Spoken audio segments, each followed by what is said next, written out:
फलटण नंतर आता येऊया पुण्यामध्ये। पुण्यातील जैन बोर्डिंग प्रकरण आणि या प्रकरणी मुंबईतील धर्मादाय आयुक्तालयात आज सुनावणी होणार आहे। दोनही पक्ष धर्मादाय आयुक्तांसमोर प्रतिज्ञापत्र दाखल करतील। प्रतिज्ञापत्र दाखल केल्यावर आयुक्त निकालही देतील।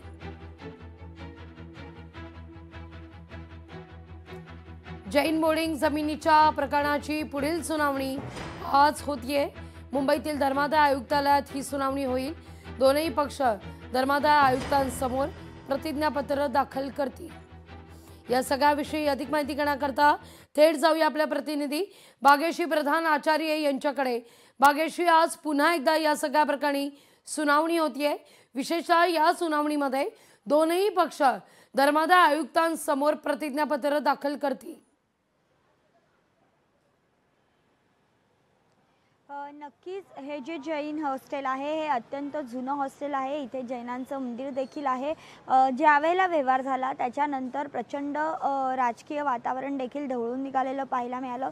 इतकंच नव्हे तर जैन लोकांनी एक देशव्यापी राज्यव्यापी संप देखील केलेला पाहायला मिळाला। खरं तर आपण आत्ता बघितलं तर जो व्यवहार होता तो जवळपास 270 कोटी रुपयांना पार पडलेला होता आणि हा व्यवहार जो आहे हा गैरप्रकारे पार पडल्याचा आरोप जो आहे तो हॉस्टेलमध्ये राहणाऱ्या काही विद्यार्थ्यांनी केलेला होता। त्याच्या याचिका देखील दाखल करण्यात आलेल्या होत्या।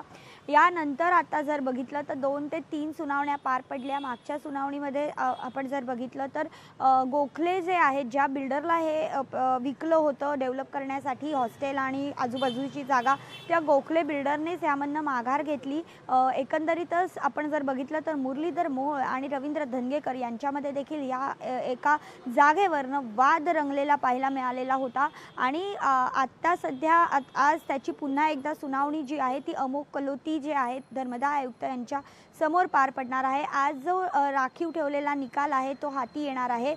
दरम्यान दोन्ही पक्षांनी सध्या प्रतिज्ञापत्र सादर केलेला आहे आणि ट्रस्टतर्फे देखील जमिनीचा जो व्यवहार केला आहे तो मागे घेण्यासाठी प्रतिज्ञापत्र दाखल करण्यात आले आणि गोखले बिल्डरने आधीच यातनं माघार घेतलेली आहे। त्यामुळे आता हा व्यवहार रद्द होणार असल्याचं समोर येत आहे। मात्र आज नेमकं या सगळ्या प्रकरणात काय होतंय आणि कलोती नेमकं काय निर्णय देतात हे बघणं महत्त्वाचं आहे।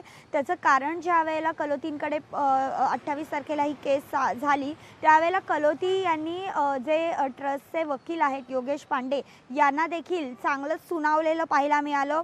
त्यांनी देखील सांगितलं की माझी यामध्ये काय चूक आहे ते सांगा आणि असं म्हणत त्यांनी जवळपास एक नियमच वाचून दाखवले होते योगेश पांडेंना आणि योगेश पांड्यांना अक्षरशः गप्प बसावं लागलं होतं या सगळ्या प्रकरणात। माध्यमांसमोर त्यांनी तशा वेगवेगळ्या प्रतिक्रिया दिल्याचं देखील रोष ओढावलेला होता आणि आता त्यामुळे आज काय निकाल येतो हे बघणं महत्त्वाचं आहे। निश्चित भाग्यश्री, तुर्तास धन्यवाद तुम्ही दिलेला सविस्तर माहिती करता।